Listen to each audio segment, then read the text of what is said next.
The Apple iPhone 16 Pro Max is bigger and more powerful than ever. It has a beautiful screen, an excellent camera array, and new camera controls that could change how you approach iPhone photography. Power and battery life both get a boost to make this the big screen smartphone of your dreams. Apple Intelligence offers some useful and intriguing features, but it's not yet the thing that will or should drive upgrades. Still, if you have been holding on to an iPhone 12 or 13 Pro Max, this is probably the moment for a big screen upgrade. Sometimes I wonder how Apple might say its next screen technology. Will it add duper to it so it becomes super duper Retina XDR display? I mean, it may have boxed itself into a corner, but Apple skirted the issue this year by leaving its iPhone display technology pretty much untouched. This is a giant screen 6.9 inches, achieved through a combination of a slightly larger chassis and pleasingly thinner bezel. There are more pixels than last year. The iPhone 16 Pro Max screen is 2868 by 1320, while the iPhone 15 Pro Max is 2796 by 1290. There's more pixels but not a higher density. This is still 460 ppi and so falls behind the Samsung Galaxy S24 Ultra's QHD Plus display, at least on the ppi front. Apple also didn't mess with the dynamic island, which remains a useful and fungible information peel in the upper portion of the screen. It houses Face ID, depth sensors, and a 12 megapixel true depth camera. The camera takes excellent selfies and is my go-to for biometric unlocking. While the display's core specs haven't changed, they are worth noting. It's a wide color gamut screen that supports HDR True Tone always on display, means you can see a less saturated version of your lock screen without unlocking the phone, 2000 nits of peak brightness outdoors, and Pro Motion. Speaking of which, everything I did on the iPhone 16 Pro Max looked fantastic. I don't even notice the dynamic island when it's inside one of my games, and streaming videos via the likes of Netflix tends to crop out the cutout. I know everyone wants to talk about Apple Intelligence, but it's the changes to the core iOS 18 platform that will have the biggest impact on your iPhone 16 Pro Max day-to-day use.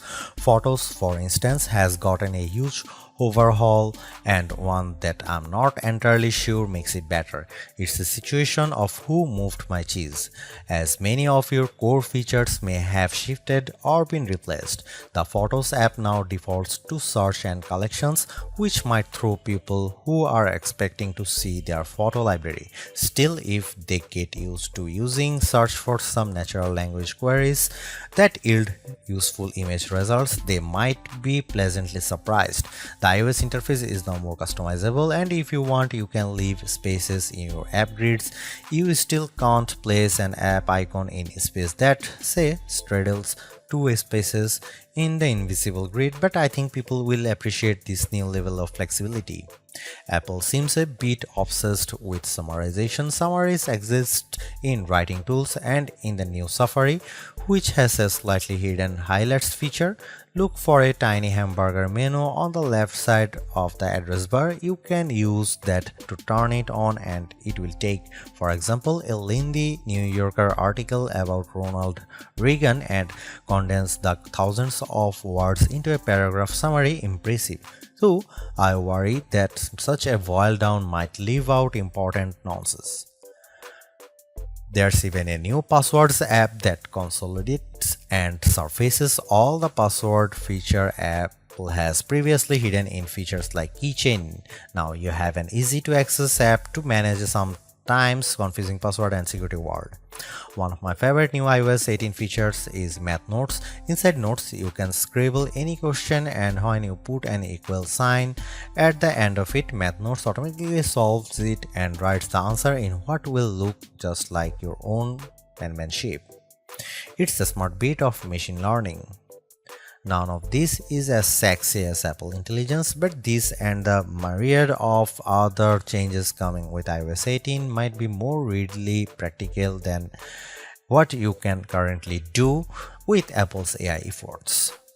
Apple's 13-year-old digital assistant has burst out of its floating bubble, and now when you summon it, takes over the whole screen. I switched between calling Siri by name and using a long press on the power button to call it, and each time the entire screen was encased in a beautiful multicolor glow. The display almost appears to flash when you press that button, and when you make your request, the screen pulses in response. Siri really seems more alive than ever. This, too, might be the most exciting part of the update. Apple Intelligence features that give Siri access to information about you on the phone to make its responses more contextually relevant are not here yet, nor are app insights that might help dig into applications to enable features and actions. Instead, we get a Siri that is somewhat better at handling the ahs and ums that sometimes happens when you are trying to craft a Siri prompt. I found that Siri can understand some confused talk, although if you are nearly incoherent, Siri will be lost too. Siri did well on some question and was effective at opening the FaceTime camera when I said I wanted to take a selfie. It also did well when I asked how I could share my Wi-Fi password, returning a concise step-by-step guide. One other nice Siri update is the text to Siri. All it takes is 3 taps on the bottom of the screen to open a Siri window in which you can type in your prompt. It's a nice, discreet way of getting the answer or help you need. Writing tools, which you can find when you type text in notes, emails, or messages, offers to make your writing better in a variety of ways. I'm a confident writer and communicator in email and messaging, so AI assistance in these tasks doesn't appeal to me. There are 2 millions who feel otherwise and may find these tools useful. I noticed how while writing tools offers to make your text more professional, concise, and friendly, it does a stellar job of never losing a misconstructing the meaning of your original text. Photos is where Apple Intelligence shines. The new cleanup option in Edit is effective at removing unwanted objects from phone. When I opened a photo and tapped the cleanup eraser icon, it immediately offered to remove a few people from the background of my photo. I wanted to keep them, so I choose an object I wanted to remove, drawing over it. Precision is not a necessity. I drew over parts of it and cleanup identified the complete object.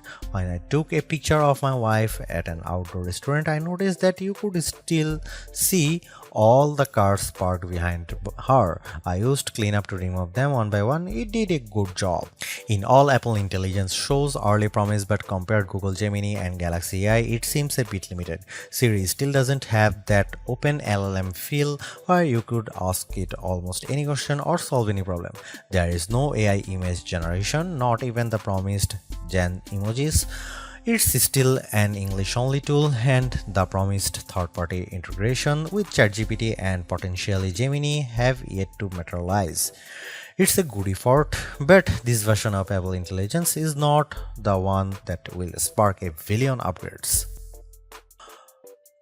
While Apple hasn't radically changed the iPhone's camera array, there are enough changes in hardware, software, and image processing, along with the aforementioned camera control button to make the imaging system feel fresh and new.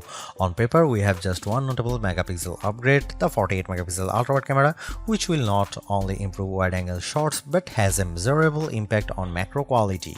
Still, even though Apple didn't squeeze a much higher pixel count into the main camera, it did upgrade the sensor and is promising much faster shutter speeds, and the autofocus is now enhanced with dual autofocus sensors.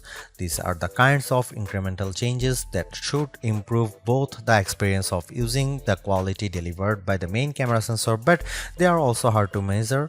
More on that in a bit. The 12-megapixel 5x optical zoom is essentially unchanged from last year's iPhone 15 Pro Max. The biggest news here is found not on this phone but on its little brother, the iPhone 16 Pro, which also gets the Tetra Prism lens. Last year's Pro model was stuck with a just 3x optical zoom camera.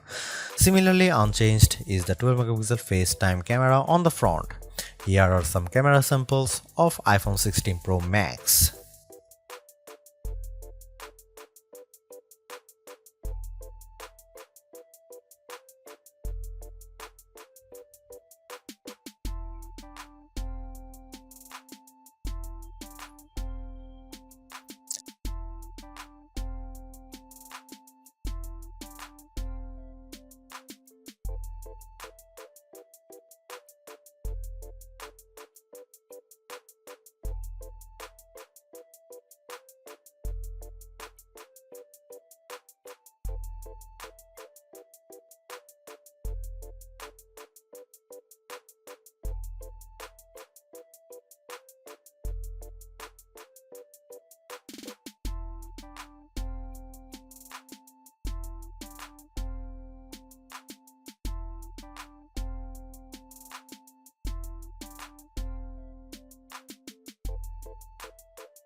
By every metric, the iPhone 16 Pro Max's new A18 Pro SoC is a beast.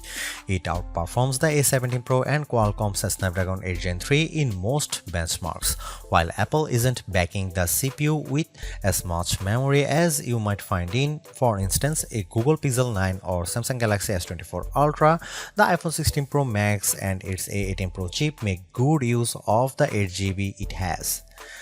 That the iPhone 16 Pro Max is essentially a mini computer in your pocket should surprise no one. Apple Silicon has provided ample power for everything from everyday productivity tasks to 4K video editing and AAA console gaming. The A18 Pro is no different, but in this case, we have an even larger canvas on which to enjoy its benefits. I'm not sure I could find a task this phone couldn't handle. If I have one criticism, it's that the phone does seem to get a bit warm during, for instance, gameplay and video editing in CapCut. I don't know if this is the graphite covered aluminum substructure more efficiently delivering heat from the chip to the body or the phone overworking. The good news is that this does not adversely impact performance or battery life.